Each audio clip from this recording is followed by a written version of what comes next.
감사합니다. 오늘 주시는 주님 말씀은 시편 53편입니다.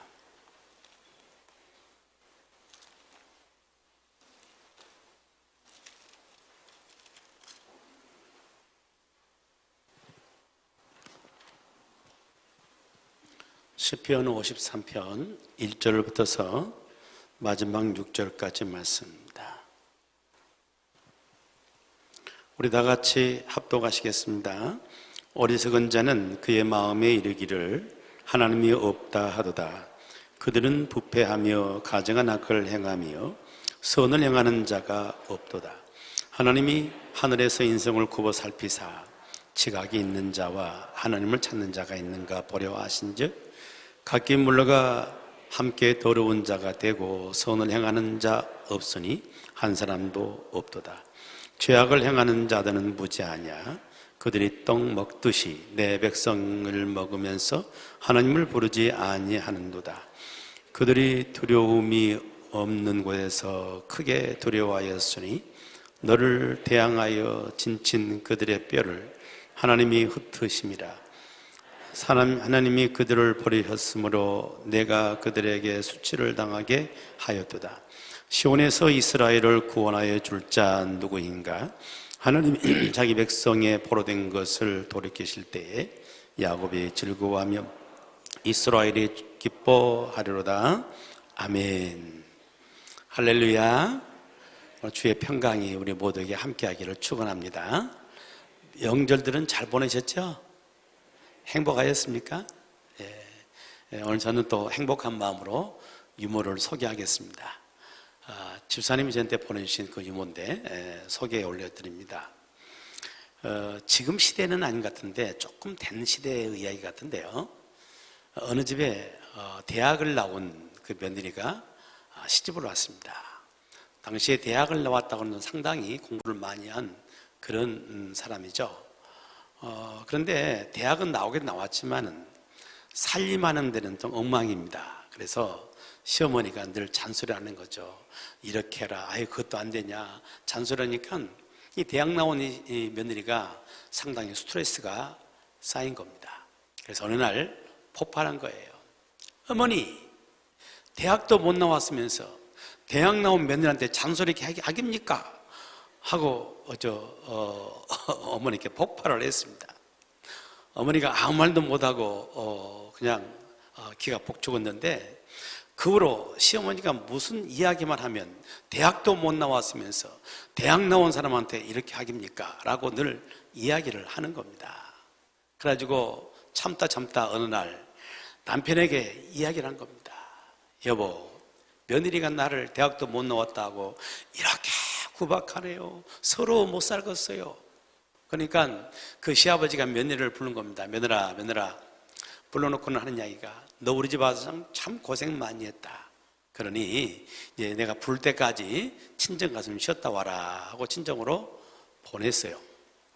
그런데 한 달이 지났는데도 불구하고 풀어주지 않는 겁니다. 그냥 며느리가 시아버님께 전화하는 겁니다. 아버님, 한 달 지났어요. 이제 갈까요? 그랬더니 시아버지가 그에 대한 답을 준 겁니다. 그 답을 듣고 이 며느리가 뒤로 뻥 넘어졌어요. 뭐라고 말할게요? 네 시어머니 대학 졸업 후에 오라고 이야기한 겁니다.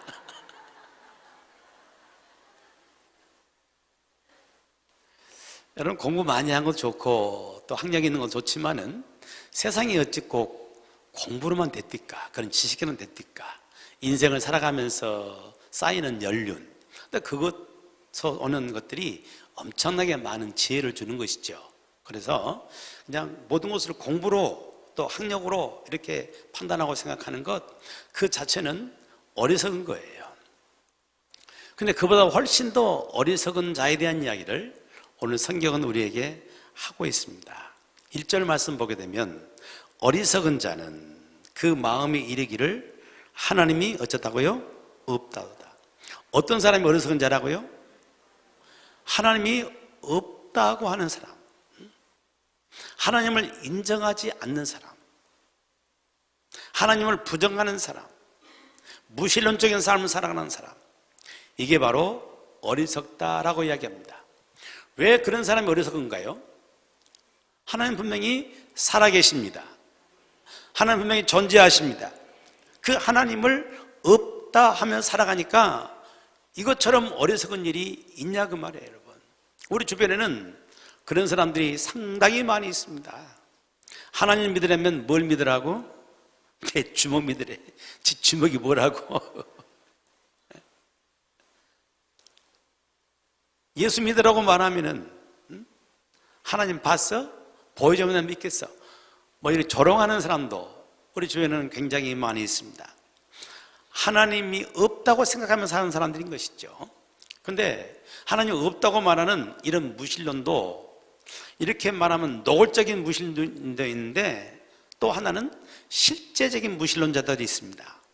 이 실제적인 무신론자는 바로 뭐냐면 관념적으로는, 생각으로는 하나님 계신다고 인정을 해요. 아, 하나님 계시죠. 분명히 하나님이 지금도 우리와 뭐 역사 가운데 함께 하시고 그러시죠. 관념적으로는 인정을 합니다. 그러나 실제적인 삶 속에서는 하나님을 인정하지 않는 삶을 살아가는 그런 사람들이 있다는 이야기죠. 이건 역시도 무신론자예요. 하나님 없다고 생각과 똑같은 거죠. 그건 교회 밖에도 있습니다. 교회 밖에 사람들 가운데서도 하나님을 인정을 해요. 하나님의 살아계심을 인정을 해요. 인정을 합니다만은, 그러나 실제적인 삶을 보게 되면 하나님을 인정하면서도 하나님께 예배하지도 않고 하나님을 섬길 생각도 없어요. 머릿속으로만 관념적으로만 하나님 계신다라고 생각하지 실제 삶에는 하나님과 전혀 관계없는 삶을 사는 사람들이 우리 주변에는 굉장히 많이 있죠. 여러분, 그건 교회 밖에만 있는 것이 아니라 교회 안에도 있어요. 교회 안에도. 교회 안에서 분명히 예배도 드려요. 신앙생활도 뭐 몇십 년씩 하기도 해요. 그런데 이건 관념적으로만 하나님을 알지 실제적인 삶 속에서는 하나님이 없어요. 예배를 분명히 드리지만은 그 예배가 하나님 앞에서 드리는 예배가 아니에요. 하나님 인정하는 예배가 아니에요. 그냥 관습이요, 습관이에요. 삶을 들여다봐도 하나님은 전혀 동떨어져 있는, 하나님은 전혀 인정하지 않는, 하나님 부정하는 그런 삶을 사는 이런 신앙일도 굉장히 많이 있는 거죠. 관념적으로는 믿고 있어요. 그러나 실제의 삶에는 하나님을 전혀 인정하지 않는 이런 무신론, 하나님이 없다고 생각하는 그런 어리석은 삶을 사는 사람들이 굉장히 많이 있다는 겁니다. 여러분, 그게 어리석다. 왜요? 하나님은 살아계시니까. 하나님은 살아계시니까. 하나님은 분명히 살아계시는데 하나님이 없다는 것만큼 어리석은 것이 어딨냐고 말해요, 여러분. 로마서 1장에 보게 되면 하나님은 우리 속에다가, 모든 사람 속에다가 하나님을 알 만한 것을 보여주셨다고 그랬어요. 모든 사람들에게 하나님을 알 만한 것을 보여주셨어요. 그게 바로 뭐냐? 그게 욕구예요, 욕구. 우리 속에 욕구요. 사람 속에는 누구나 욕구가 있습니다. 무슨 욕구? 먹고 싶은 식욕이라는 욕구가 있고, 또 자고 싶은 수면욕이라는 욕구가 있어요. 또 성적인 욕구도 있어요. 또 물질을 갖고 싶은 소유욕이라는 욕구도 있어요. 이런 욕구들이 다 있습니다. 이 욕구가 있다는 것은 무엇을 말하는 것입니까? 욕구가 있다는 것은 욕구를 채울 수 있는 대상이 있다는 거예요. 예를 들어 말한다면 이 식욕이라는 욕구가 있다는 것은 이 식욕을 채울 뭐가 있는 거예요? 음식이 있다는 거예요. 그래서 욕구도 있는 겁니다. 자, 수면욕의 욕구가 있습니다. 수면욕의 욕구가 있다는 것은 뭘 말하는 겁니까? 잠이라는 그것을 채울 수 있는 그 대상이 있는 겁니다.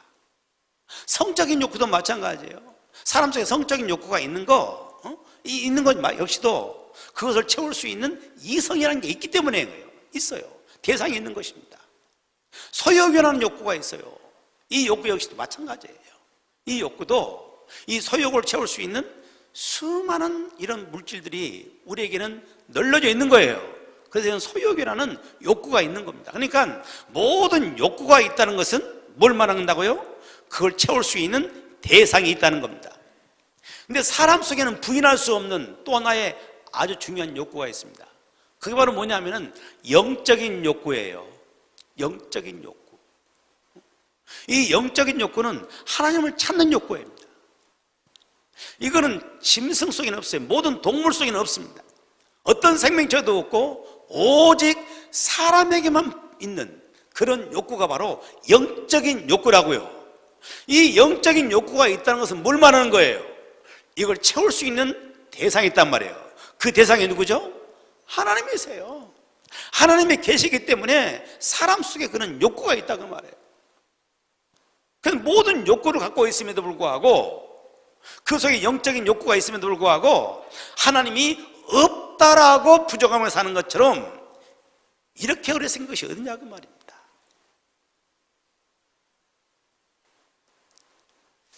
요즘에는 사람들이 별로 시계를 안 차고 다녀요. 저도 시계를 좀 안 차고 다닙니다만은 이 휴대폰 이게 뭐 모든 걸 다 가능하게 하니까. 근데 이 시계를 통해서 우리가 나눌 수 있는 이야기들이 있는데, 시계 안에는 부품이 몇 개나 있을까요? 부품들이? 아침부터 머리 아프게 그래서 왔네. 시계 안에 부품이 뭐 몇십 개 될지 모르겠어요. 그냥 몇백 개로 한 200개 정도 된다고 합시다. 200개 많이 잡아가지고 아주 최고로 많이 잡아서 200개 정도 부품이 있다고 합시다. 그 200개 되는 그 부품들을 통 속에 집어넣어요. 그리고 어떤 사람이 그걸 통을 가지고 막 흔들어 맞추려고, 시계를 맞추려고 막 흔들어요. 하루 종일 흔들었어요. 한 달 흔들었어요. 1년 흔들었어요. 그랬더니 어느 날 이거 딱 맞춰져 가지고 찰칵 돌아가면서 시간을 알려주네. 이런 일이 있어요? 만약 이런 일이 있다고 말하는 사람을 뭐라고 말하죠? 어리석다고 말하잖아요. 아이고, 말도 안 되는 소리 하지 마라. 어떻게 그럴 수가 있어?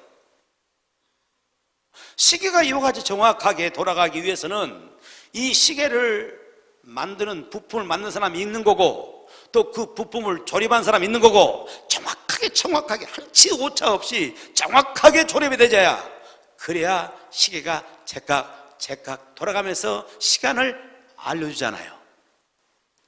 그런데 우리가 살고 있는 이 온 우주는 200개의 부품이 아니야. 상상할 수 없는 수많은 별들이 있는 겁니다. 한 은하계 안에 1000억 개, 2000억 개가 되는 그런 별들이 있습니다. 한 은하계 안에. 근데 이 은하계가 이 우주에는 1000억 개 이상이 있는 겁니다. 그러니까 상상이 안 되는 거예요, 상상이. 근데 이 온 우주에 있는 모든 별들이 붙박이처럼 붙어 있는 것이 아니라 우리가 아는 것처럼 자전을 하고 공전하면서 시계 톱니바퀴 돌듯이 돌아가요. 그런데 어떤 사람이 말하기를 우연히 이 우주가 발생했다. 가능해요? 가능해요? 어리석은 거라니까. 이거는 200개도 안 되는 이 시계 부품이 어떻게 우연히 조립될 수 없는 것처럼 200개가 아니라 수를 헤아릴 수 없는 이 온 우주가 어떻게 우연히 이와 같이 질서 있게 돌아갈 수 있는 것인가? 시계에도 분명히 만든 사람의 작품이 있는 것처럼 이 온 우주를 하나의 작품으로 만드신 이가 계시니 그분이 누구라고요? 하나님이라고. 성경은 정확하게 말합니다. 성경을 쫙 펴자마자 태초에 하나님이 천지를 창조하시니라. 태초에 하나님의 천지를 창조하시니라. 이 온 우주를 바라보면서 그 뒤에 이 온 우주를 만드신 하나님을 느끼지 못하고 산다는 것, 이건 어리석은 거라고 말해요, 여러분. 하나님 분명히 살아계십니다. 그분은 우리 역사 가운데 개입하시고 역사를 주관하십니다. 근데 그 하나님이 없다라고 부정한 것만큼 어리석은 것은 없다는 겁니다. 사람이 하나님이 없다라고 하나님을 배제하고 하나님을 부정하는 그 순간부터서 사람에게 찾아온 것이 바로 무엇이냐? 1절 말씀 함께 다 같이 읽고, 다 같이 시작. 어리석은 자는 그의 마음에 이르기를 하나님이 없다 하도다. 그들은 부패하며 가증한 악을 행하며 선을 행하는 자가 없도다. 하나님이 없다라고 하는 부정하며 사는 사람들에게 찾아오는 게 바로 뭐냐? 부패가 찾아오는 거고 가증한 일을 행하는 삶이 찾아온다고 말해요. 여러분, 왜요? 생명의 근원은 하나님이세요. 하나님을 부정하고 하나님 떠나 있는 그 인생에 자연히 찾아오는 것은 썩어지고 부패하는 것밖에 찾아올 것이 뭐가 있냐고 말해요. 생명 떠나면 쉽게 부패합니다. 제가 신학교를 다닐 때 잊을 수 없는 하나의 경험이 있습니다. 시골에서 이렇게 목회를 제가 하고 있었습니다. 근데 광주에 어느 분이 시골에서 목회한다고 돼지고기를 한 근쯤 떠가지고 준 거예요. 신문지 옛날에 둘도 말아줬잖아요. 그래가지고 그걸 이제 바로 집에를 못 내라고 언제나 금요일날 수업 마치면은 내려가거든요. 학교에서 공부를 했기 때문에. 그래서 바로 못 가져가니까 그것을 기숙사에 옷장 위에다 올려놨어요. 그리고는 잊어먹었습니다. 젊은 날에 잊어먹었어요. 까맣게 잊고 집에 내려갔다가 올라왔습니다. 그리고 방에 들어오는 순간부터서 이상한 냄새가 나기를 시작하네요. 날이 갈수록 더 심해져요. 아무리 청소를 해도 안 돼요. 이게 뭐지? 찾다가 보니까 내가 거기에 올려놨던 그 돼지고기가 부패하고 썩어가지고 냄새를 그렇게 풍기더라고요. 같은 방에 함께 지냈던 다른 전사님한테 얼마나 미안했던지 얼굴이 홍당무했던 경험이 있습니다. 여러분, 생명 떠나면 부패하는 것입니다. 생명의 근원은 하나님이세요. 하나님 떠나면 부패할 수밖에 없는 것이 사람인 것이고 사람이 살아가는 세상일 수밖에 없는 것입니다. 우리는 미국이라는 나라를 어느 정도 알고 있습니다. 그 나라가 어떤 나라라는 것을. 그 나라는 원래 신앙으로 세워진 나라입니다. 영국에 있는 청교도들이 어떻게 해서든지 예수님 잘 믿어보자고, 예수님 잘 믿기 위해서 찾아갔던 신대륙, 그게 바로 아메리카 미국입니다. 그래서 신앙의 나라를 세웠습니다. 하나님 놀랍게 축복했죠. 그래서 그 나라가 세워진 것이 불과 몇 년 안 됩니다. 그 청교도들이 미국으로 이주했던 데가 1620년이니까 400년이 안 된 거예요. 아직은. 그런 나라가 세계 초강대국이 되잖아요. 그때 그 미국이 점점 그 부패하고 타락해졌던 한 사건이 있습니다. 그게 바로 뭐냐면 1962년 존 F 케네디, 우리가 너무 존경한다고 말하는 존 F 케네디, 그분이 헌법에 입에된다 해가지고 모든 학교에서 성경 가르친 것과 기도하는 것을 딱 금하는 법을 제정합니다. 이 법 만드는 게 굉장히 중요합니다. 이런 법을 만들었어요. 그 전까지는 모든 학교에서 언제나 성경을 가르쳤습니다. 기독교 국가니까 성경을 가르쳤고 또한 언제나 수업을 할 때 기도하고 시작했고 그랬던 미국이었어요. 근데 이 모든 걸 다 법으로 금지를 시켜버렸습니다. 그런 다음에 미국은 점점 부패하기 시작합니다.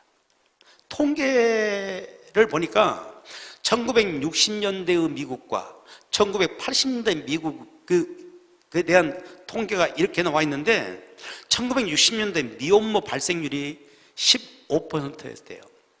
그런데 80년대 35%로 늘어났고 전염성 성병이 60년대에 40만 건에서 80년대에 불과 20년 만이죠. 100만 건으로 늘어납니다. 10대 혼전 성경험이 60년대 15%에서 80년대 53%로 급증합니다. 강력범죄가 60년대 25만 건에서 80년대 170만 건. 말할 수 없이 부패해가는 그런 미국의 모습을 보여주게 되더라는 거예요, 여러분. 사람이 하나님을 떠나고 하나님은 없다라고 하나님을 부정하며 사는 그 순간에 사람은 부패하고 가증한 일을 행하며 살게 된다는 이야기죠. 왜 그러냐면은 사람의 본성은 이미 타락했어요. 죄성으로 사람은 가득 차 있는 겁니다. 이것이 하나님의 말씀으로 통제돼야 되는 거고 하나님에 의해서 이게 통제돼야 되는 건데 이것을 부정하는 그 순간부터서 이 죄성이 밖으로 튀어나오기 시작하는 거예요. 그러면서 많은 사상들이 그게 자유라고 말하는 겁니다. 죄를 마음대로 짓고 살고 이 타락한 본성도 사는 것이 자유라고 가르치는 거예요. 그러면서 개인도 부패하는 거고 사회도 부패한 사회가 될 수밖에 없다는 겁니다. 역사를 보면 끔찍한 일들이 많습니다. 인류 역사 가운데 가장 광기 어린 살인마를 말한다면 누구를 말하죠? 광기 어린 살인마 김대두예요? 아니, 히틀러를 말하잖아. 많이들. 히틀러가 유대인들 몇 명을 죽였다고요? 성명밖에 모르지 당장 역사는 모르신가 봐. 유대인 몇 명 죽였다고요? 600만 명을 잔인하게 죽입니다. 유대인이라는 이유 때문에 600만 명을 잡아서 잔인하게 죽어요. 그게 히틀러예요. 정신병자죠. 광기는 정신병자입니다. 여러분, 근데 그보다 더 많은 사람을 죽인 살인마가 있어요. 누군지 알아요? 중국의 마오쩌둥입니다. 마오쩌둥. 그는 문화혁명을 일으키면서 공산혁명을 일으키죠. 공산혁명을 일으키면서 수많은 지식인들을 죽이는데 얼마나 죽였냐면은 6천만 명을 죽여요. 6천만 명. 잔인하게 죽입니다. 6천만 명을. 남북한 인구 숫자예요. 그걸 죽이고 공산혁명을 일으킵니다. 제가 전에 그 캄보디아를 처음 갔을 때, 한 3번 캄보디아를 갔나요? 선교 때문에 갔는데, 처음 캄보디아를 갔을 때, 정말 인간이 이럴 수 있는가 하는 그런 이 전율을 느꼈던 적이 있는데, 캄보디아 가면 유명한 게 바로 뭐예요? 킬링필드 사건 아닙니까? 킬링필드? 근데 이 킬링필드 사건은 폴포트 정권이 들어서면서 일어난 거잖아요. 폴포트 정권은 1975년대 집권해서 79년대 끝납니다. 근데 이 폴포트 정권이 집권하면서 뭘 갖고 나왔냐면은 마오쩌둥식인 그런 공산주의를 가지고 들어옵니다. 그러면서 이 공산혁명을 일으켰는데 저희들은 모든 지식인들은 다 죽였어요. 그래서 안경 쓴 사람들은 책 좀 본 사람이라 해가지고 죽었어요. 여기 죽을 사람 많아요. 안경 썼다면 죽었고, 금리빨 했으면 그도 이 부르주아예요. 금지빨 할 정도니까. 그래서 그 사람은 죽었어요. 국민의 4분의 1을 죽입니다. 어린아이들을 이렇게 세뇌시켜가지고, 어린아이들 세뇌시켜줬잖아요. 걔들을 총을 줘가지고 그런 일을 했는데, 애들이 아무것도 모르니까 그게 세뇌돼가지고 얼마나 잔인하게 사람들을 많이 죽였던지, 그때 당시에 자행했던 그것들을 그림으로 보여주고 또한 자료로 남겨놓고 그런 걸 보는데 끔찍이 못 봐요. 애들도 막 죽입니다. 애들도. 닥친도 죽여요. 죽이는데 어떤 경우는 보면은 야자수가 있어요. 야자수가 굉장히 단단합니다. 보기는 굉장히 약해 보이는데 아주 단단해요. 그 가지들 하나 꺾어지고 날카롭고 굉장히 단단한, 거기다가 애들을 패댕이 쳐 죽여요. 그리고 애들을 이로 던져놓고 총을 쏴 죽이고, 막 이런 잔인무도한 일을 벌여요. 공산행위를 벌이면서. 그 뜻이 하나님이 없어요. 유물론적 사상이에요. 하나님이 없어요. 하나님이 없다 할 때 사람이 어느 정도까지 부패하는가, 그것들을 현장의 눈으로 볼 수 있는 것들인데, 여러분, 하나님이 없다라고 하며 살게 되면은 사람 속에 있는 이 부패한 이 본성들이 나와서 인생을 갉아먹기 시작하는 것이고 인생을 망가뜨리게 되는 거예요. 그래서 부패한 개인이 되는 것이고 부패한 세상이 될 수밖에 없다는 것을 우리에게 보여주고 있는 것입니다. 하나님이 없다고 할 때 찾아온 게 또 뭐가 있냐? 부패할 뿐 아니라 두려움이 찾아옵니다. 두려움. 사람 속에 굉장한 두려움이 찾아와요. 5절 말씀 봐요. 5절, 그들이 두려움이 없는 곳에서, 어디서요? 두려움이 없는 곳에서 크게 두려워했으니, 두려워할 만한 이유가 있어서 두려운 것이 아니라 두려워할 만한 이유도 없어요. 두려움이 없는 곳에서 크게 두려워한단 말이에요. 이건 본질적인 두려움 속에 빠져 산다 그 말입니다. 여러분 보세요. 아담과 하와가 하나님 앞에 죄를 짓습니다. 그 전에 에덴 동산에서 하나님과 얼마나 아름다운 삶을 살아갑니까? 평화로운 삶을 살아갑니다. 그런데 저들이 하나님 앞에 죄를 짓게 되고 하나님을 떠납니다. 그걸로 이들 속에 찾아온 게 바로 뭐냐? 두려움이 찾아와요. 두려움. 하나님 낯을 때 피합니다. 네가 왜 나는 낯을 때 피했느냐라고 말할 때 하나님이 두려워해서 피하나이다 라고 이야기를 합니다. 두려움이 찾아오는 겁니다.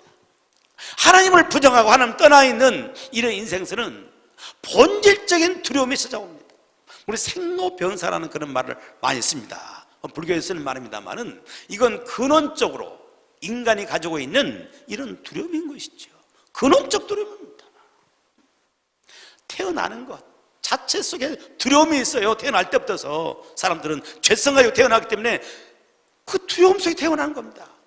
왜 태어나자마자 애들이 운대? 아무도 나와.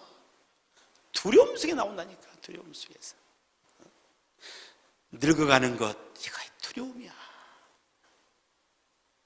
병들까 두려웠고 인생 사는 것이 죽을까 두려웠고 생로병사 이런 두려움에 사로잡혀서 인생을 살아간다고 말해요. 하나님이 없는 인생을 살아갈 때, 하나님 부정하며 살아갈 때 사람은 부패할 수밖에 없고 두려움에 사로잡혀서 인생을 살아갈 수밖에 없다 그 말입니다. 여러분, 우리는 인생을 살아갈 때 어떻게 살아야 됩니까? 어떻게 살아야 되나요? 오늘 말씀 2절의 말씀을 봅니다. 2절 시작. 하나님이 하늘에서 인생을 굽어 살피사 지각이 있는 자와 하나님을 찾는 자가 있는가 보려 하신즉. 하나님이 하늘에서 뭐하고 계세요? 인생을 뭐 한다고요? 굽어 살피십니다. 굽어 살펴보세요. 그럼 우리는 어떻게 살아야 됩니까? 굽어 살피시는 하나님 앞에서 살아야 됩니다. 하나님 앞에서 살아갈 때, 그럴 때 죄악을 극복하는 것이고 부패함을 극복하는 것이고 두려움을 극복할 수 있는 그런 삶을 살게 될 줄로 믿습니다. 여러분, 사람이 죄를 지어서 죄인 된 것이 아니라 사람은 죄인이기 때문에 죄를 지으며 사는 거예요. 죄를 지어서 죄인이 아니라니까요. 죄인이기 때문에 늘 죄를 짓는 거예요. 그래서 사람은 살아가는 가운데 끊임없이 죄의 유혹이 우리에게 찾아오는 겁니다. 찾아오는 죄의 유혹, 이거 우리를 부패하게 만든 겁니다. 우리를 망하게 만드는 거예요. 이것을 이길 수 있는 것은 바로 뭐냐? 우리 인생을 굽어 살피시는 하나님 앞에서 살아갈 때 이 죄악을 이길 수가 있다고 말입니다. 죄의 욕구를 통제할 수 있다고 말해요. 그러면 우리는 하나님 앞에서의 삶을 살아가야 한다는 겁니다. 우리가 너무 잘 아는 요셉이라는 사람, 그가 형들의 식일투 때문에 애굽의 종으로 팔려오잖아요. 그에게 최대의 유혹이 있었습니다. 최대의 시험, 그게 바로 뭐예요? 그는 보디발의 아내가 이 요셉과 동침하자고 요구해왔던 이 유혹이 가장 큰 유혹이었습니다. 이건 뿌리칠 수 없는 유혹이었습니다. 왜요? 요셉은 청년이었습니다. 혈기가 정력이 펄펄 끓는 그런 청년이었어요. 그리고 타향살 속에서 외로웠던 청년이었습니다. 뭔가 포근함이 그리웠던 그런 사람이에요. 더더군다나 보디발의 아내가 아무도 없는, 사람이 아무도 없는 그런 공간을 만들어 놓고 유혹해 오기 시작하는 거예요. 뿌리칠 수 없는 유혹, 거절할 수 없는 유혹이었어요. 그런데 이 유혹을 물리칠 수 있던 것은 바로 무엇이었습니까? 이 요셉이 말했던 말 가운데 거기 들어있잖아요. 내가 어찌 큰 악을 행하여 하나님께 득죄하리까, 하나님께 죄를 지리까. 하나님 앞에 있다는 이야기예요. 아무도 없다 할지라도 하나님이 보고 계신다는 이야기입니다. 하나님 앞에 살아갈 때, 그럴 때 그 속에 찾아오는 죄악을 이겨낼 수 있는 것이고, 부패하게 만들고 썩게 만들고 우리를 망가뜨리는 죄악을 이길 수 있는 힘이 거기서 나오는 줄로 믿습니다. 여러분, 우리는 하나님 앞에서의 삶을 살아야 되는 것입니다. 하나님 앞에 삶을 살아갈 때에 우리 속에 찾아오는 이런 두려움을 또한 이겨나갈 수 있는 것입니다. 하나님을 두려워하지 않으면 만 가지가 두려운 거예요. 다 두려워. 근데 하나님을 두려워할 줄 아는 사람들은 만 가지 두려움에서 해방되는 거예요. 아멘. 성경 속에 참 믿음의 위인들이 많습니다. 그런데 알려지지 않는 믿음의 위인 가운데 십보라와 보아라는 그런 두 여인이 있습니다. 이분들은 뭐 하신 분들이었죠? 산파였어, 산파. 요즘으로 하면 조산원하는 산파였습니다. 아이를 받아준 사람이죠.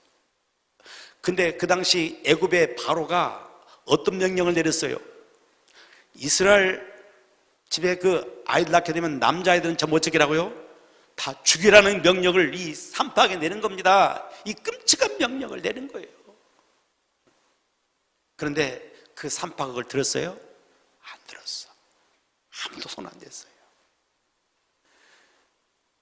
여러분, 그 바로가 얼마나 두려운 존재입니까?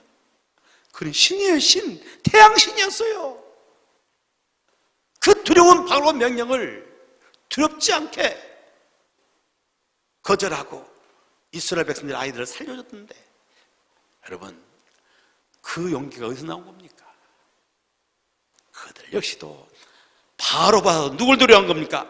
하나님을 더 두려워한 거예요. 하나님 앞에 살아가는 겁니다. 그럴 때 그 두려움을 극복해 낼 수 있게 되는 것이고, 의의 길, 옳은 길, 진리의 길을 걸을 수 있는 그런 삶을 살게 되더라는 이야기입니다. 여러분, 우리 인생을 살아가는 가운데 수없이 찾아오는 두려움들이 있어요.